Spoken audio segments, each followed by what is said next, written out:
Okay, Lucas Burns.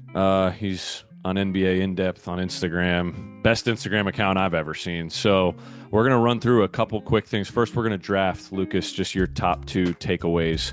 Maybe we'll do a third takeaway, depending on how we're feeling. From round one, you'll start. I'll follow. We'll try to comment on in between. Your number one overall takeaway from the first round.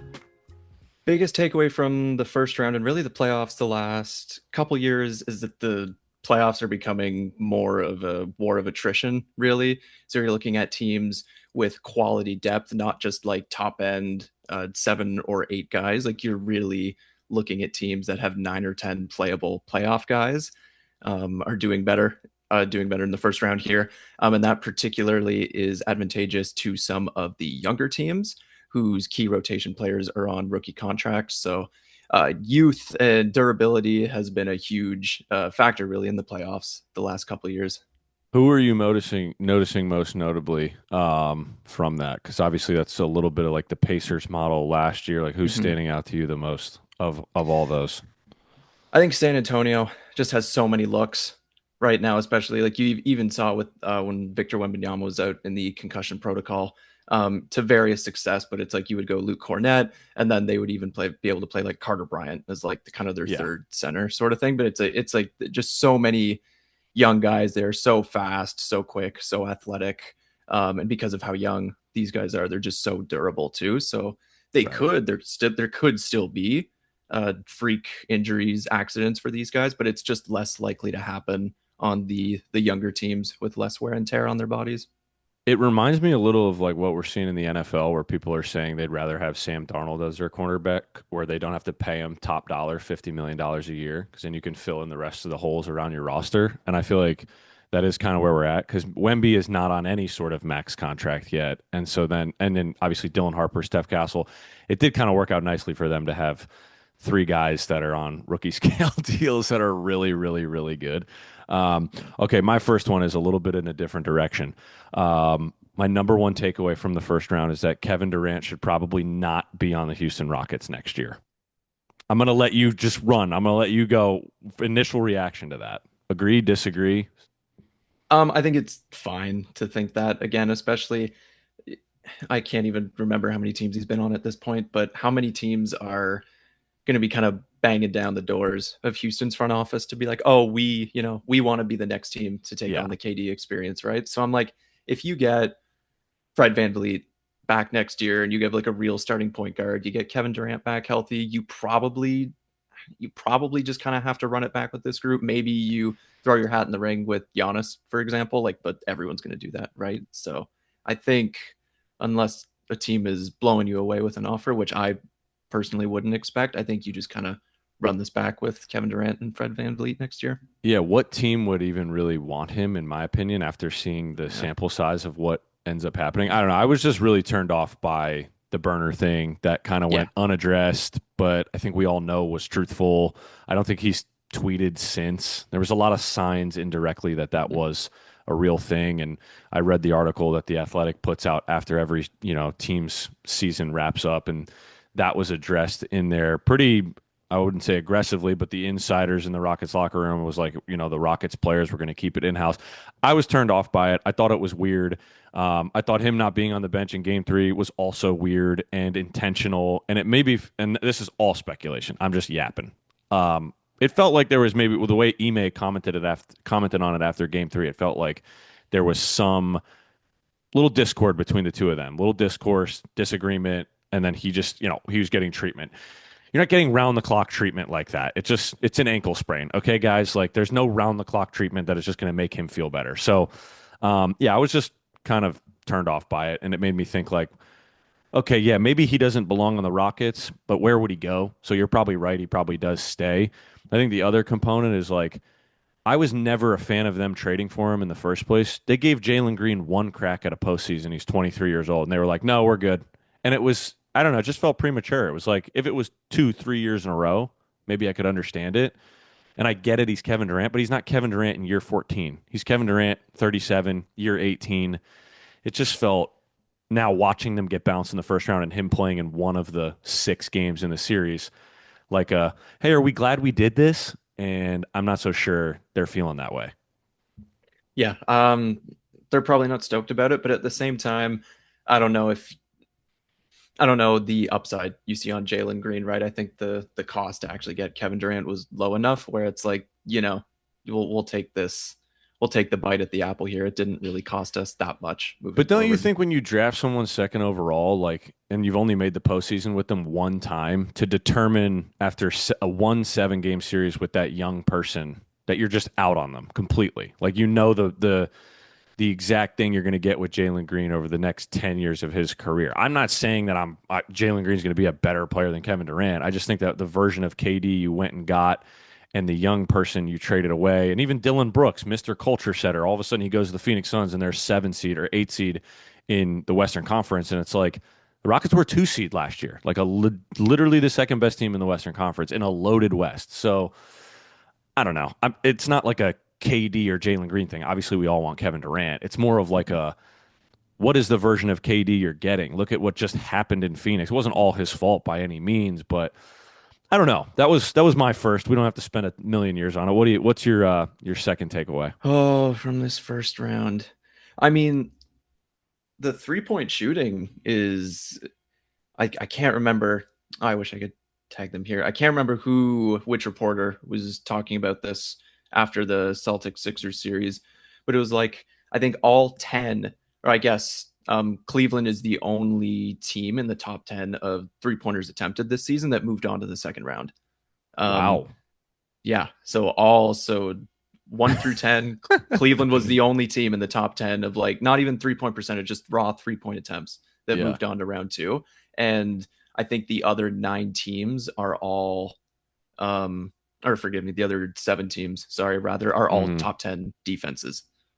So So it's the 7 of the top 10 defenses, and then Cleveland being the only one of like the top 8 3-point shooting teams that moved on from the regular season, their 3-point from the shooting. from the regular season. Yeah, Okay, that is insane. yeah. The Joe Mazzulla thing is the first thing that pops into my head because of just the I guess ignorance is the right word to just not pivot away from I don't know. And you can scroll on Twitter for 5 minutes and see like old heads and other people just saying like, oh, the analytical ball, like blah blah blah. That's why they do this. Mhm. And um, it is interesting because it's kind of the anti of that narrative that Joe Mazzulla has, not pushed out there himself, but just what he has had his group kind of playing with as this 3-point shooting model that I just like I was doing the numbers the other day and like every game they lost to New York last year when they lost in six, they were under 30% from three. Every game they lost in this series to Philly, they were under 30%. I think they were 27% total from the 3-point line versus Philly. And it's like when you're putting up 40 plus 3-pointers a game, I don't know. At a certain point, I would expect you want to maybe go to the basket and get a layup, and you're down one. Maybe put a little pressure on the rim. Pressurizing the rim is a real thing in basketball. So Joe Mazzulla knows a lot more about basketball than I do. I just think there's like an ignorance to him that doesn't help his team, and we saw that last night. And your second takeaway there is the reason I thought about him first.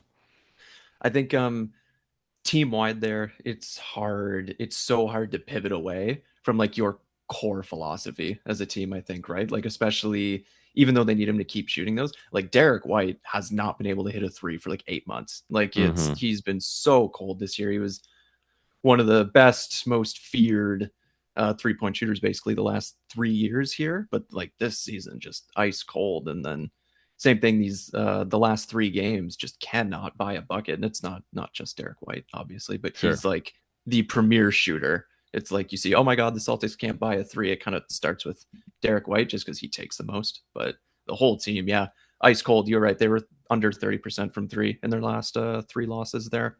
That's pretty phenomenal, though, that 7 of the 10 teams are top in defense in the second round, and then only one Mhm. high volume 3-pointing shooting team Yeah. is going to the second round. Yeah. I'm going to dig into that a little more tomorrow because I'm curious, like, who are of the 8 remaining teams, take Cleveland out of it, of those 7, what are the rankings for their 3-point volume? Like, I know, the Lakers aren't a great 3-point shooting team. Oklahoma City they don't they don't necessarily even need the 3-pointer, but I'm curious what their exact, standings would be from that point on. But okay, my second pick, I had a couple here, but I think the most interesting one is I think the Eastern Conference may be actually more competitive than the West. I mean, we had three of the four series be 7 game juggernauts, like just unbelievable basketball. You get Boston and Philly that go 7 last night. Both games today were Eastern Conference game sevens. And what's the one series that I left out that didn't go 7? Knicks Hawks. Knicks Hawks, and that went 6, and that gave us some early fun, right? Like, I Yeah. mean, game 5 was kind of a dud, and game 4 kind of similar, but um, or no, Game six was a dud. game 6 was a dud. But the reason I left that out was because the first quarter performance was just like, even though they were kicking their ass, it was so fun to watch, like this version of New York. But I think like the preseason conversation, and I'm totally guilty of this, is like, and I look at it from like a star power lens, which kind of contradicts your initial point, which I totally agree with about like you don't need these top heavy teams with all these big stars. Like so many of the stars are sitting in the Western Conference, and I don't think that actually ended up mattering, especially when you look at how the Nuggets went out against a third string backup, you know, in the backcourt for Minnesota. And the Thunder taking care of the Suns. I mean, that wasn't competitive really for the most part at all.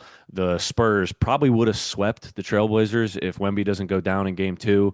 Like, not a competitive series. They were blowing those games open in the fourth quarter. So the parity within the two conferences, we all are like, bitching and moaning like, oh, the West is so loaded, but really like the Eastern Conference is producing more of the competitive basketball. And I think that's cool because really Hmm. it's not that way ever, most of the time. And I do think more talent is in the West, but I think there's a lot better teams in the East. Hmm. Yeah, I would mostly agree with that. And the more you get into it, the more you realize, apart from a person's particular fan base or home city of choice or whatever, fans just want to see entertaining close games, really. Whether that's in the East or West, stars, no stars, people generally don't care as much about that and just want to see entertaining games. Even if it's with worse teams, which is why the East has been so much fun. Yeah, no doubt. All right, what was your honorable mention? We won't spend a lot of time on this, but one more takeaway that interested you. Uh, Honorable mention. I mean, size matters. Like Hmm. we just see it really the last 5 years here again. Like the pendulum has swung all the way to like Yeah, size, athleticism, strength. It really matters. I just watched Jared Allen kick Toronto's ass in he game was seven there. unreal. Like, He was oh my unreal. God. I'm just sitting there. It's there's another offensive rebound for Jared Allen. Oh, we just fouled him for the seventh time this Yeah, quarter. yeah, Like, couldn't stop him. No, you're yeah. right. That's a good point. Size is huge. I mean, that's what kind of we're going to talk about the Lakers Thunder in a second, but that's kind of what even like I don't necessarily want to like over exaggerate Oklahoma City's size. I don't think that's necessarily like their main thing, but like their size versus the Lakers, I'm kind of like, there's just so many things that go into a series like that where it makes sense why the Lakers are such heavy underdogs. My one honorable mention, I had so many different things, like so many different small takeaways. There were a lot of player and team related, but the one bigger one too is I think the 76ers are probably a better seed than a 7 seed if PG doesn't get suspended and maybe you got 12 extra games out of Embiid in the regular season. Because I thought Philly was really good early in the year. Like they surprised a lot of people. They were within the top 4 or 5 in the Eastern Conference for maybe the first quarter and a half of the season. Then it started to unravel a little bit. But I think the reason I even thought about that was because, dude, I love their starting five. Like I think their starting five when they're healthy is legit. And like, can you think of a better spot for Paul George to be in right now than being like a you know, fourth option. Like he really like VJ Edgecombe is a third option on the team. And Paul Yeah. George has made it publicly known that like he does not want to be the 1A alpha dog option on a team. He has said that before. That was the whole thing with going with Kawhi, accepting James Harden to come onto the team, being open to it. And now in this version of his career where he can just hone in defensively and be a pest everywhere on the court defensively and then offensively it's like I'll have 13 points on 5 of 10, and I'll hit two really nice step back 3 pointers when you need me to, and I'll play kick ass defense, and I'm not going to do shit else. There's no pressure on him, and he looks looser. He looks spry. Obviously, he didn't play a lot of games this year, but I'm rambling. This was supposed to be an honorable mention, but it should have been my first thing because I just love the Sixers lineup when Embiid's out there. I really do.